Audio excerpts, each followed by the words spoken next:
At first glance, it seems hard to make sense of polygamy. Now, for me, the question seems a little bit redundant because I'm hard-pressed to be a good husband to one wife. I have no idea how I'd manage two. But maybe for you, you have greater confidence in your capacity. And certainly many cultures today still practice polygamy. And there's a particular branch of ethics that argues polygamy is good for us, that men in particular need to be promiscuous in order to ensure the survival of the human species. And in recent years, we've seen an upsurge in popularity in Western society for polyamory. So what do we make of it? Well, when we look at the Bible, it has lots to say about sex and adultery and marriage, but there's only a couple of times where it seems to explicitly address polygamy. And there are major figures in the Old Testament who practice polygamy. Abraham had a wife and a concubine. His grandson, Jacob, goes one better and has two wives and two concubines. And David, who's the greatest king in Israel's history, he has multiple wives. And Solomon, he's the richest, most glorious king in Israel's history. He has enough wives and concubines to populate a small town or a suburb.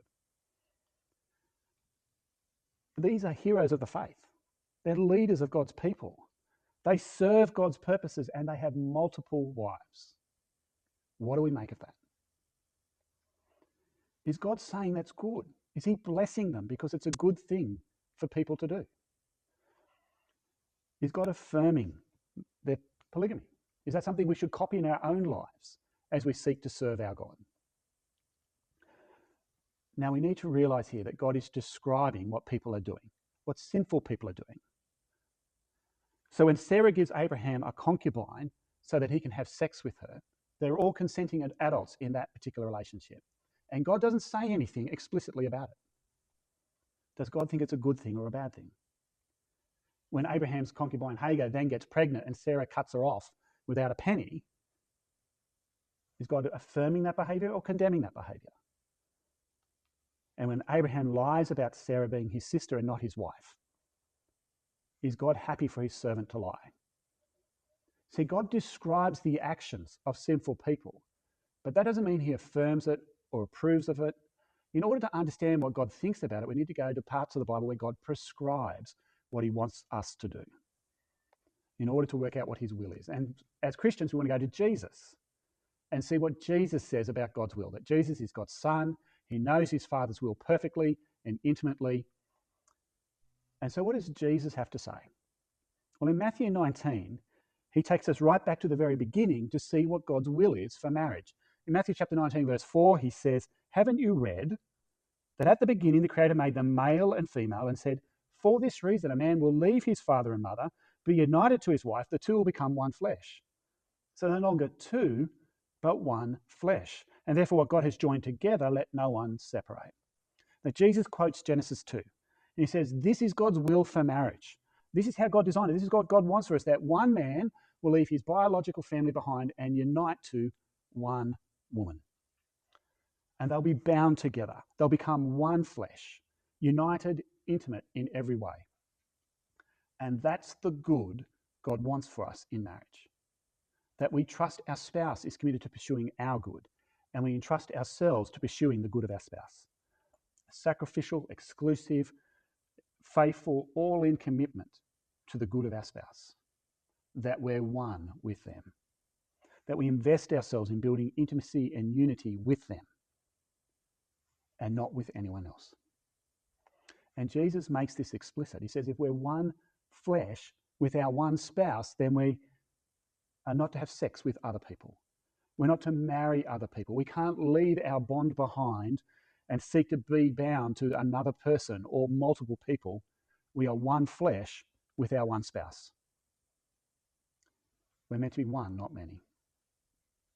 And so when we see this, when we see what God prescribes for us in marriage, that helps us to understand what the Old Testament says about polygamy.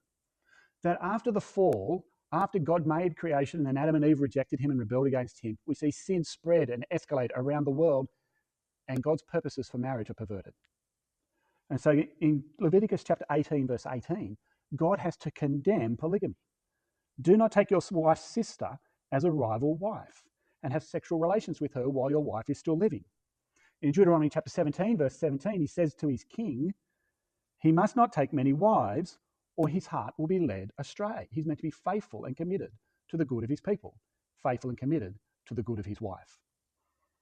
And so when Old Testament heroes have multiple wives, they are disobeying God's will for marriage, just like they did in other areas of life. And so when we look closer at their lives, we can see that the Bible doesn't present polygamy in a positive light. It shows us the negative consequences of these sorts of relationships.